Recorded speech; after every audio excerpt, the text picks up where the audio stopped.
lonely hearts find love, it seems like the perfect match.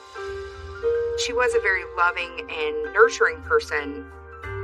He just wanted to give love and wanted to receive love. After many happy years together, a series of mysterious and potentially deadly events changes this family forever. The wife called me and said, "Hey, Brett's house is on fire." Somebody took a can of spray paint and they sprayed "F you bitches." Her husband had been in the hospital and almost died. Friends were suspicious of poisoning, but they couldn't confirm it. The trail of misfortune leads to a dark and dusty road in South Texas. There was no signs of life on the male subject. I mean, just a terrible way to die. It just fries my mind. When the truth emerges, it will expose a desperate crime spree driven by a ruthless mastermind. I was just blown out of the water. I didn't know how to take it. She was a parasite. She took everything they had. I don't believe someone like that can be rehabilitated.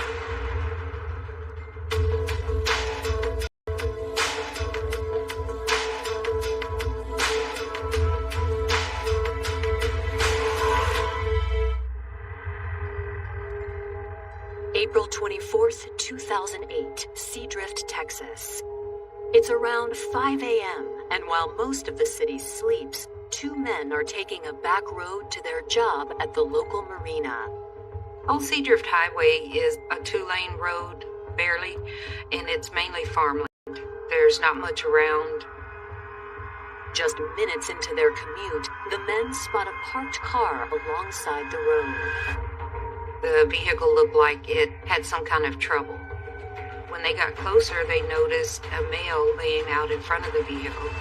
They stopped to check on the male, and he was not moving. They immediately got on their cell phone and called 911. The first responders that arrived on the scene didn't see any signs of life. We had a lot of blunt force trauma to his head. He was laying face down in the ditch. There was items scattered around, and there was a wallet. From the wallet, they noticed the driver's license that had the name of Brett Bonnell. Although his face was disfigured because of the injuries, it appeared to be Brett Bonnell. Year-old Brett Bonnell. It looked like he had car trouble, and because it's a small road, no lights whatsoever, there was a possibility of a hit and run.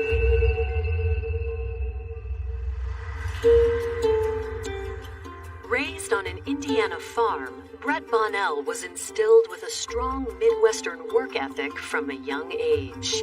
They grew typical Indiana crops, corn and beans. In small-town Columbus, Indiana, the Bonnell family was well-known and well-liked, especially Brett. The nicest guy you'll ever meet. If you needed something, he was there to help you. If he needed to give you his shirt off his back, he would. Never one to shy away from physical labor, Brett earned his living as a landscaper. Brett was my neighbor. Probably first time I seen him was at a farm auction or at, agriculture things. He actually enjoyed working, making something look nice. Brett proved to be a master at his craft, but he did have his eccentricities. He kind of had some quirks that he was kind of OCD about.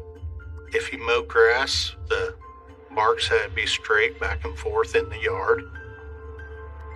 Brett's idiosyncrasies had a tendency to get in the way of his relationships, but he wanted nothing more than to settle down with someone. You could just tell that he just wanted to give love and wanted to receive love. There was just something about him. When his great-grandmother died, Brett bought her farmhouse and focused on saving for his future family by taking on a second job. He was working for us full-time as a grounds maintenance type of position and also working at Walmart. And I think that's where he met Janice.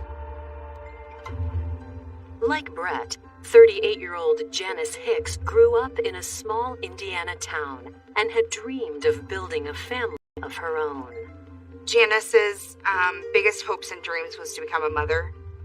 For Janice, that dream came true at the age of 31 when she gave birth to her daughter, Katie. When Katie, Janice's daughter, was born, she was the youngest of all the grandkids, so we all kind of doted on her.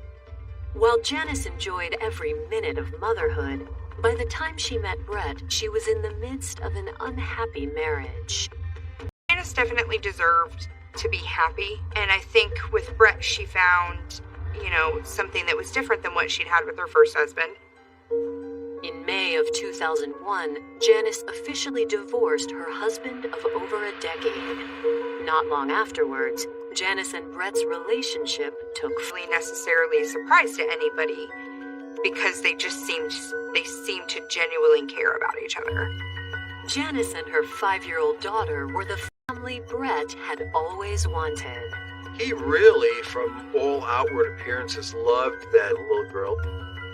Janice had been lacking someone in her life that could be a companion to her for quite some time. And I think in Brett, she found somebody who had never had a companion, so they kind of fit together. In September 2001, just a few months after they met, Brett and Janice made an announcement. Once he met her, it seemed like the next thing she was moving in, and the next thing they were getting married.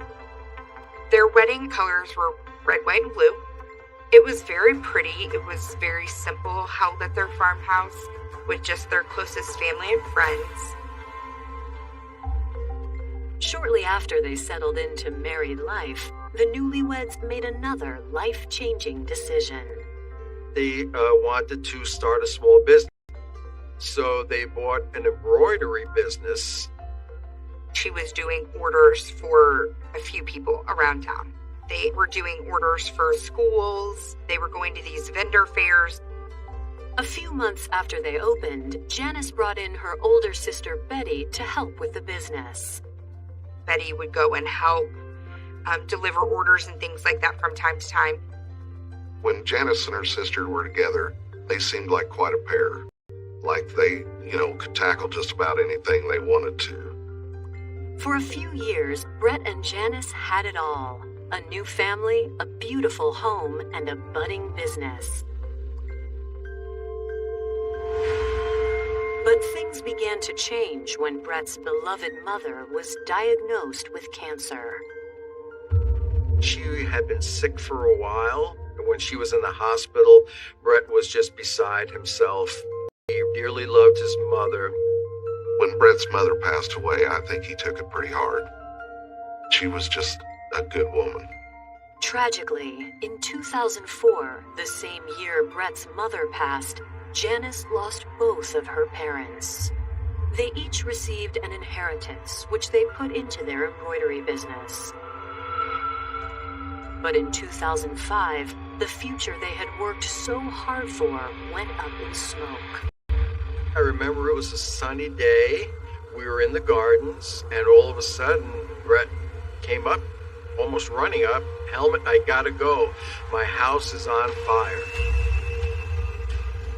It didn't burn. By the time the smoke cleared, the Bonnells had not only lost their home, but also their work trailer that housed their embroidery machine.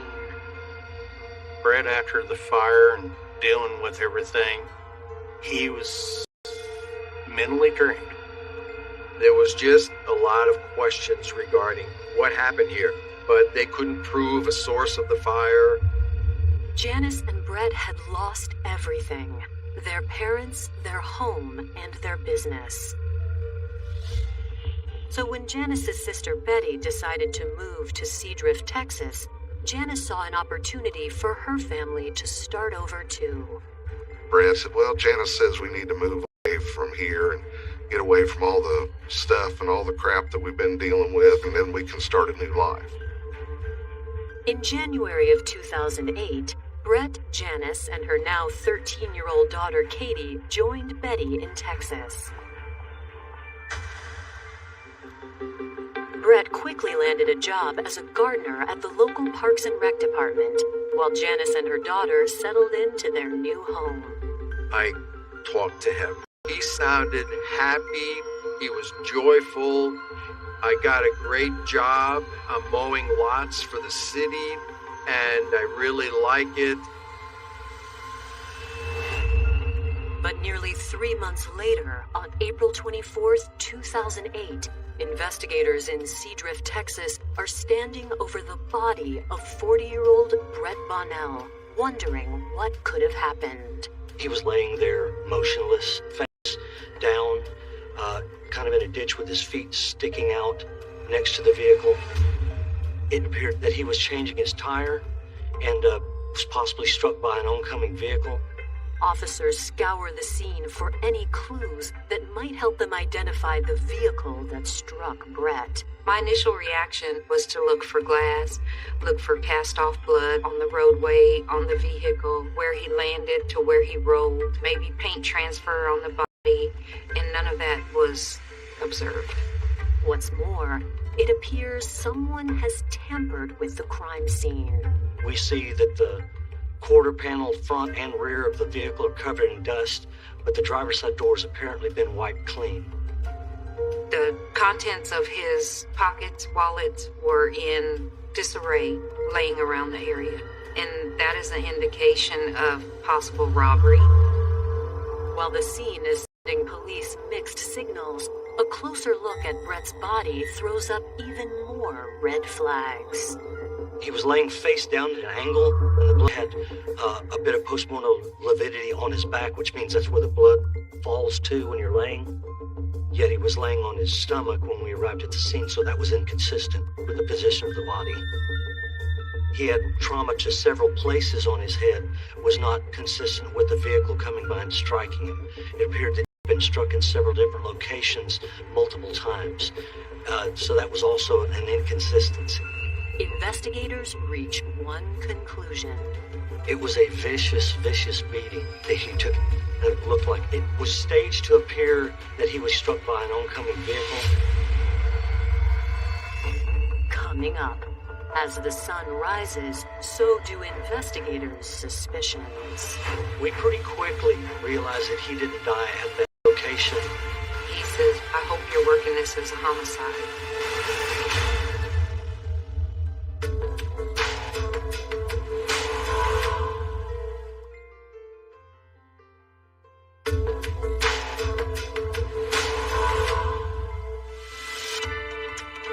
After enduring a series of tragic events back in Indiana, Brett and Janice Bonnell's move to Seadrift, Texas, offered an opportunity to start over. I believe Brett was determined that he was going to do whatever it took to keep them happy.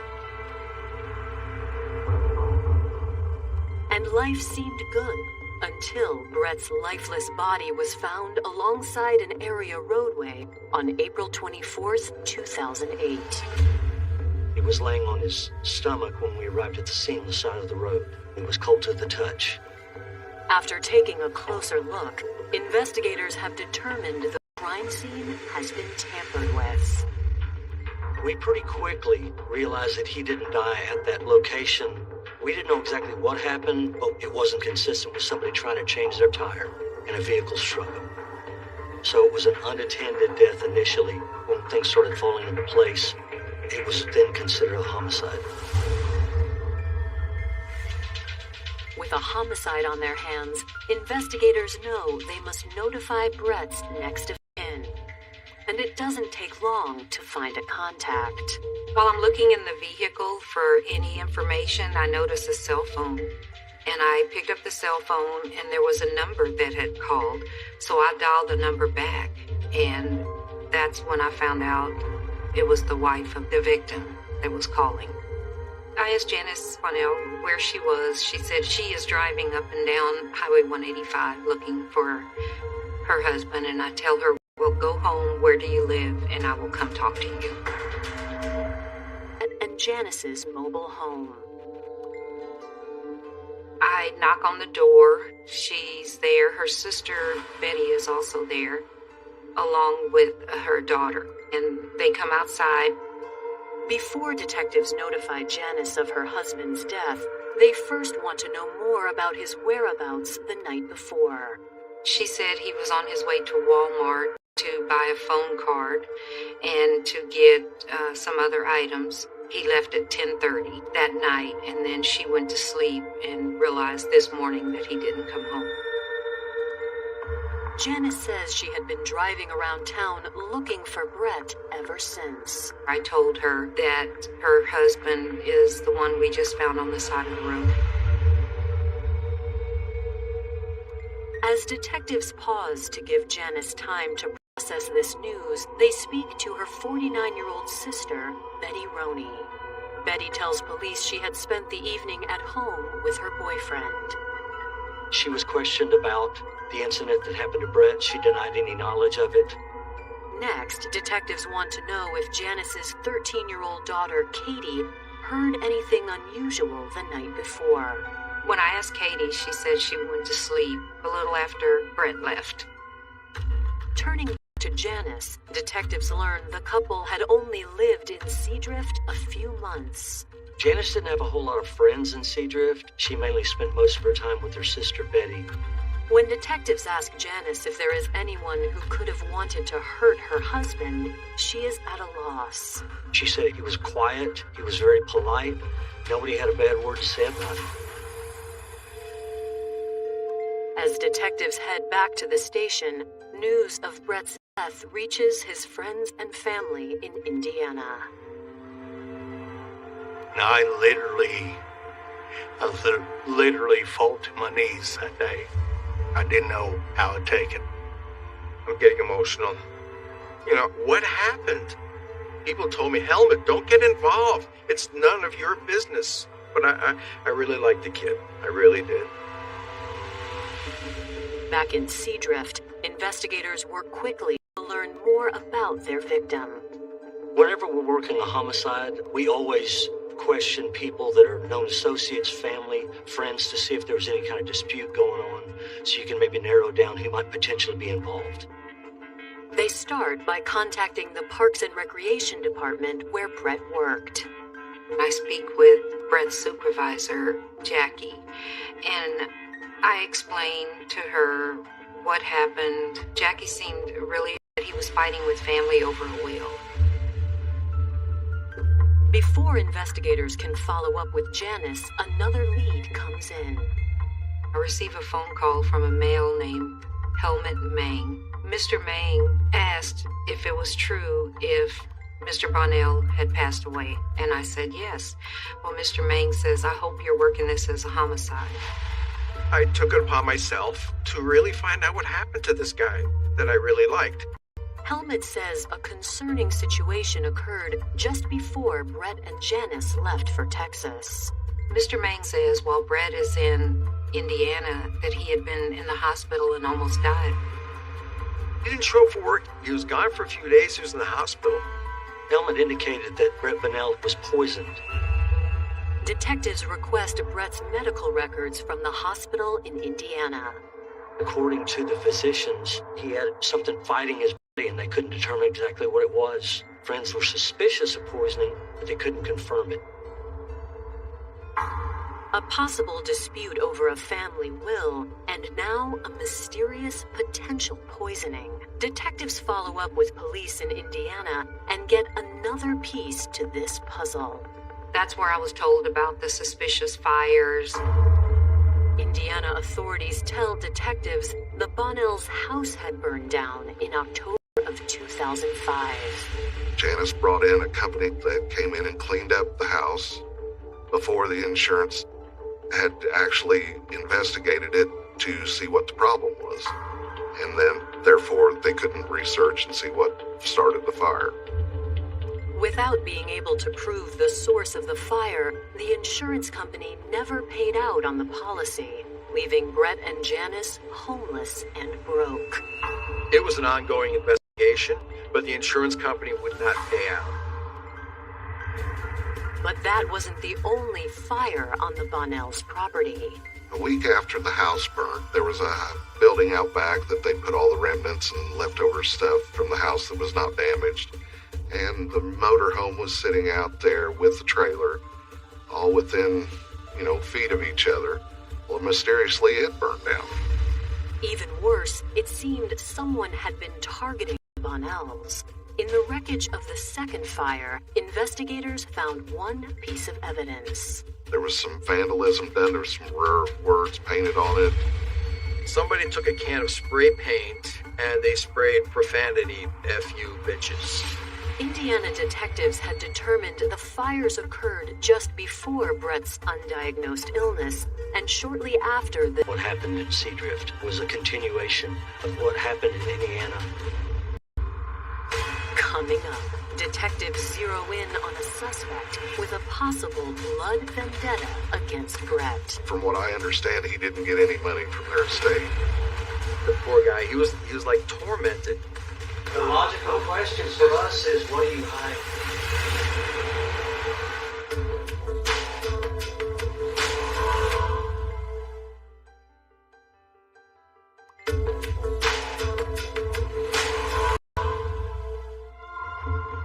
In the days after 40-year-old Brett Bonnell's murder, Texas police have learned that a series of near-deadly events had befallen Brett and his wife Janice back in their home state of Indiana.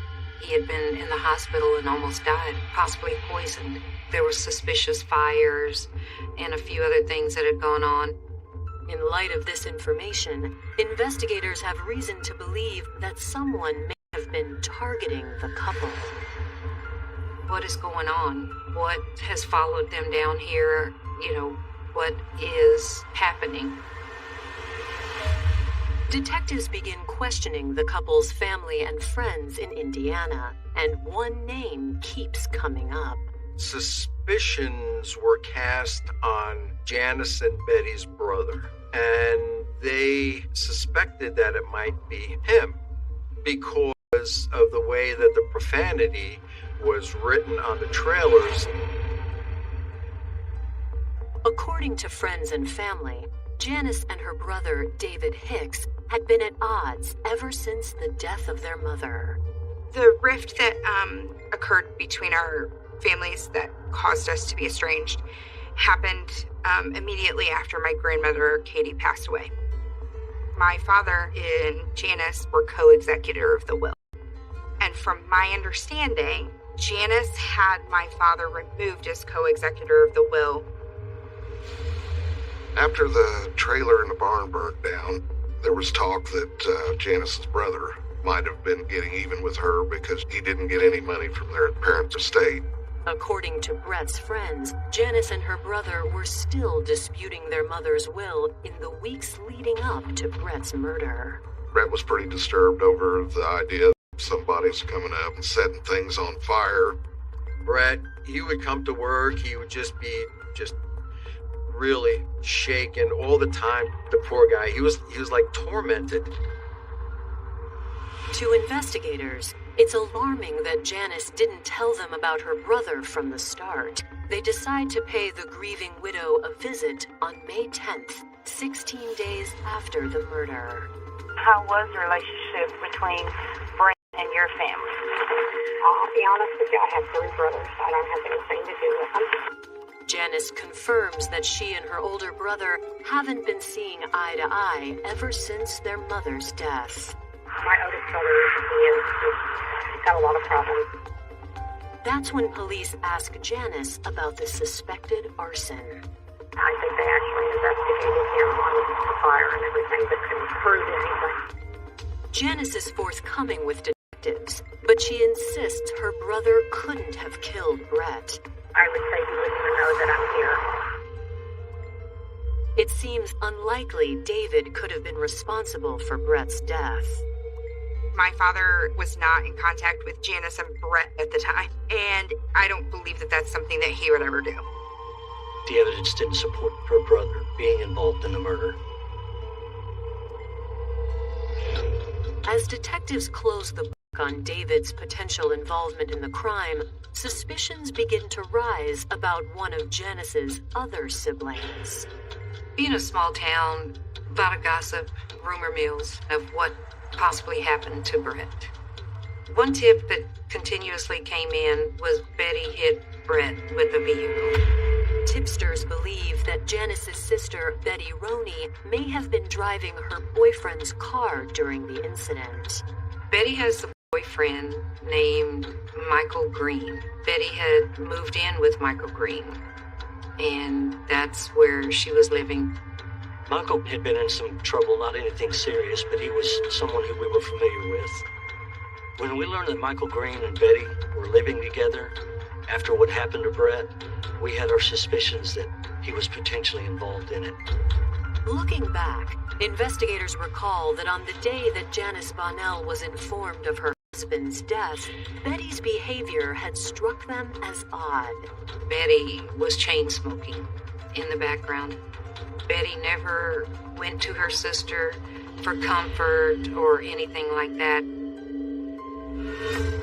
On May 13th, police interview the couple, starting with Betty.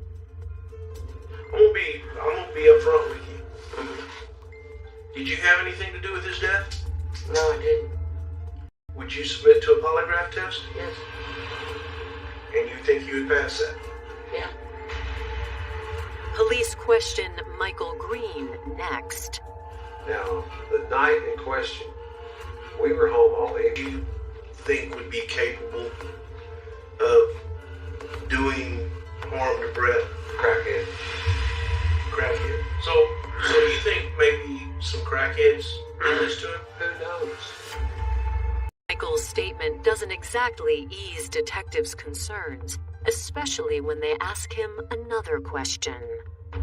I asked Betty and she agreed to, but would you be willing to submit to a polygraph to eliminate After you? the shows I watched on TV with that machine?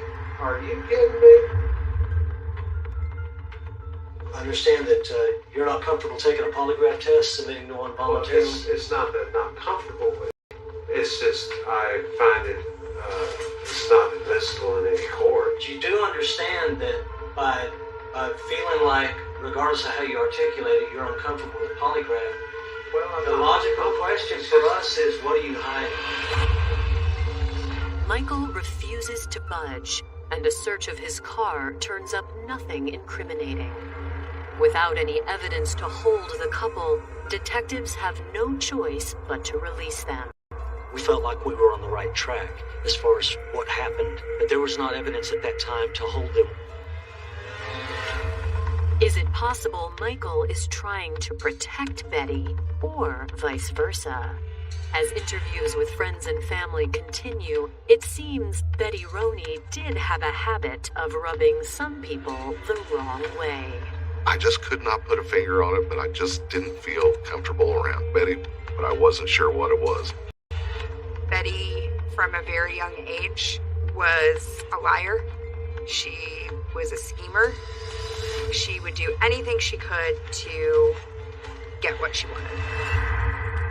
As suspicions against Betty build, detectives take a look at her record. She had a warrant for a violation of probation for possession of controlled substance and also a theft warrant. We determined if we would activate those warrants and have her arrested, she might feel the walls closing in on her and she might finally talk. When they went to arrest her, marijuana was found on her, so that was an additional charge. Once Betty was in custody, the thought process now is, let's get her to talk and tell what really happened to Brett Bonnell. Coming up, police put the squeeze on Betty. Do you have something you want to tell us? Yeah, Okay. And it seems to be bothering you. it's bothering me a lot. I finally snapped and I said, well, I'll take care of this. I can tell you.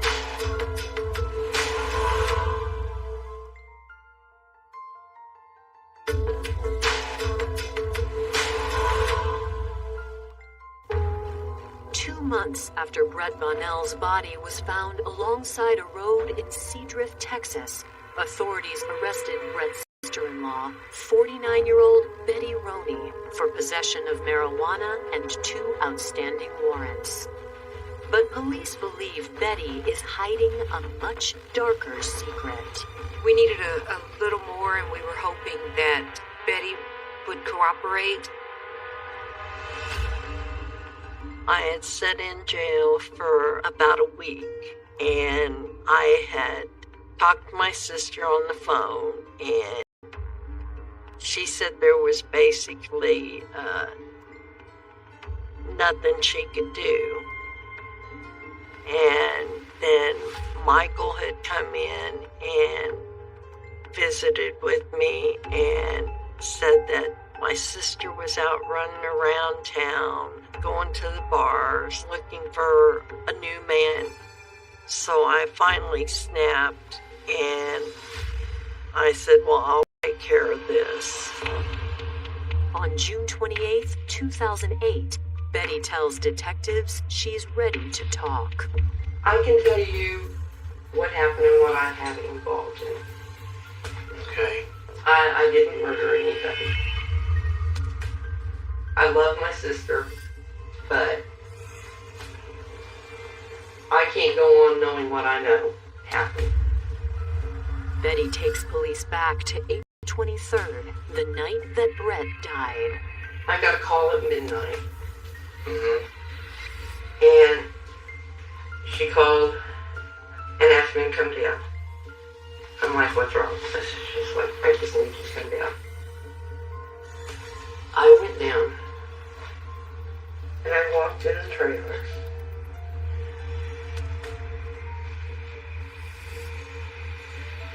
And Brett was laying dead on the bed.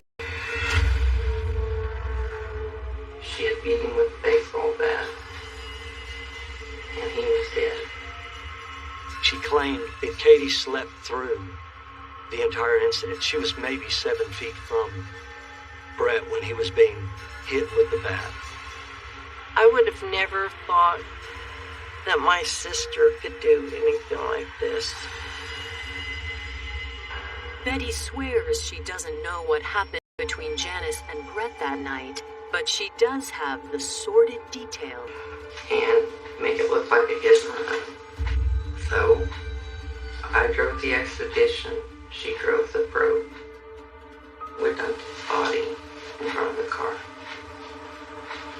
She reached in his pockets, pulled out the insides of his pockets to make it look like he had been robbed.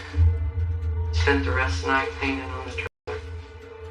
Betty says the next morning, Janice came to her house with a pile of bloody items, and the two of them torched everything in a burn pile in Michael Green's backyard.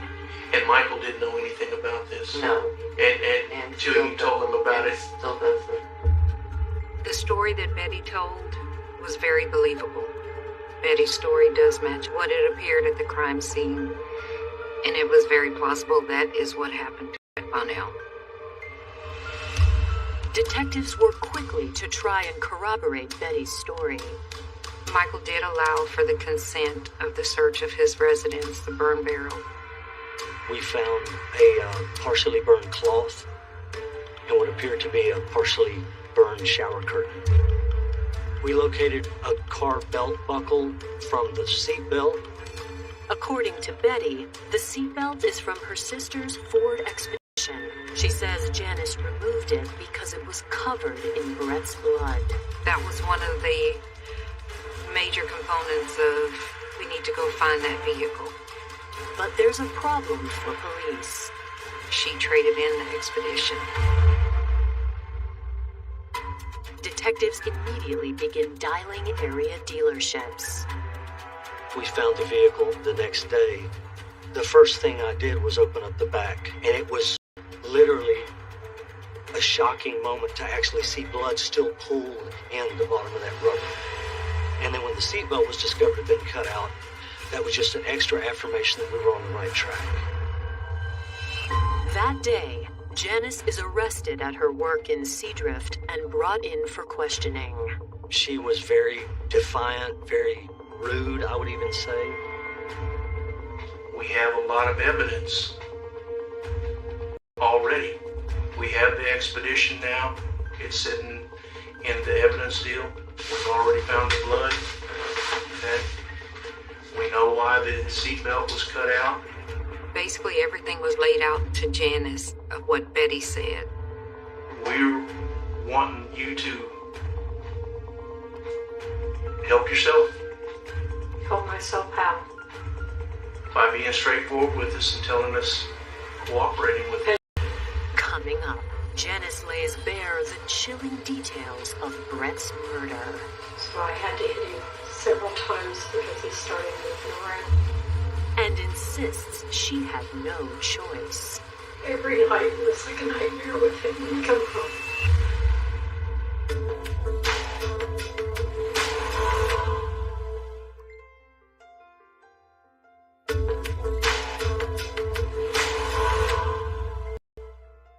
On June 30th, 2008, 45-year-old Janice Bonnell has just confessed to killing her husband of 7 years, Brett Bonnell. I was shocked that she confessed as fast as she did. I really felt like she'd hold out for a while. Exactly how that murder unfolded is what Janice tells Texas authorities next. He went to bed, I don't know, he didn't like what was on TV, so he went to bed probably about 9:30. Mm-hmm. I took a bath. Okay. And he was sleeping at that time? Yes.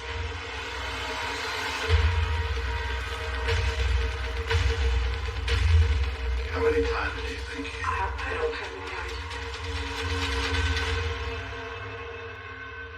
idea. But Janice swears she's no cold-blooded killer. It wasn't something I sat for days and thought about. I was more scared of him starting to hit on us than anything. Janice did make a comment that one of the reasons she killed Brett was because he had been abusive. Nobody knew what he was like behind the doors of our trailer. Yes, ma'am. Brett definitely had interesting quirks, but Janice said that he was bipolar and would have outbursts of anger. According to Janice, medication had helped Brett control his emotional swings, but that changed when they moved to Texas. I couldn't get him to go into a doctor for his bipolar or anything. He said he didn't need to take his medication anymore. That's when Janice insists things went from bad to worse. Nothing was ever right. He was screaming and yelling constantly at us. Just every night was, you can't imagine what it's like, a nightmare with him. Janice claims the abuse wasn't just emotional. I mean, he would pull back his fist to punch me. Or if Katie got close to him, I was just terrified of him. Following Janice's confession, authorities charge her with murder. Still, detectives take her claims of abuse seriously, especially since there is a child involved. Whenever there's an allegation of any kind of child abuse, they're taken before a forensic interviewer who are trained to ask certain questions of the child. Janice's 13-year-old daughter has known Brett for nearly 8 years. When asked about their relationship, it's clear a heartbroken Katie loved Brett. Katie had nothing but good things to say about her dad. She loved him, and she never felt like she was afraid of him. She never said he did anything to her, physically or otherwise. Detectives also questioned Janice and Brett's loved ones about the accusations of abuse. To the best of my knowledge, Brett never physically abused her. I never witnessed anything like that. They said it was very passive, very docile, and he wouldn't hurt a fly. However, those same people have plenty to say about Janice. They felt Janice was the type of person who was very mean, very manipulative, and she used Brett and spent all of his money. She was a parasite. She took everything they had. Police learn that during the course of their relationship, Janice burned through Brett's 401k as well as a sizable inheritance from his mom. The only asset Brett had left was his life insurance. When Brett started working at Victoria Parks and Rec, the paperwork stated that his life insurance would be upwards towards $100,000. Janice actually went to Victoria Parks and Recreation to speak to his boss about the insurance. And in actuality, because Brett only worked at Parks and Rec for a few weeks, his life insurance was prorated and it turned out to be a little less than $19,000. And when she found out she was only getting a small amount of the insurance, she actually went off on the people in the office. With all the cards falling into place, detectives now feel Janice was the one responsible for all the couple's previous misfortunes. There was a belief that Janice had been involved in the fire. At the time of the fire, Brett and Janice were broke, having spent all their money on Janice's embroidery business. To get out of this debt, detectives believe Janice came up with a plan.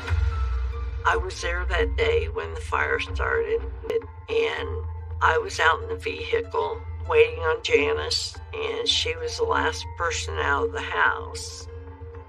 What I learned about the fires is the things that burned, a lot of Janice's stuff did not burn. That it was not in the equation. She had already taken it out. Shortly after the insurance company decided it wouldn't pay on the claim, Brett suffered from what many believe was poisoning. We believe she had tried to kill Brett in Indiana, and she moved down to a small town in Texas where she thought maybe law enforcement maybe wasn't up to the task, and she decided to kill him there. Janice was greedy. She wanted the money, and so she decided to kill him.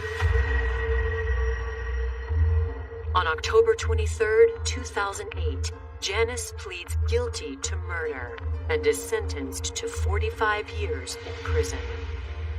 This was such a terrible crime. I honestly feel like she should have gotten the death penalty for what she did. I believe she got what she deserved, and if I have my way, she would serve every bit of that 45 years. Because I don't believe someone like that can be rehabilitated.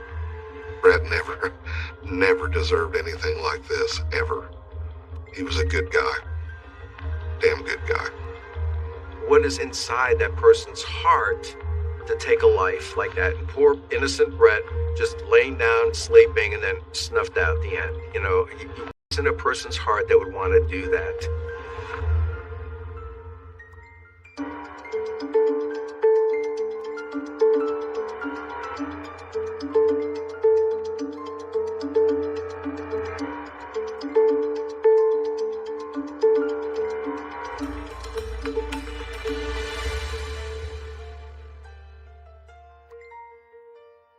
For more information on Snapped, go to oxygen.com.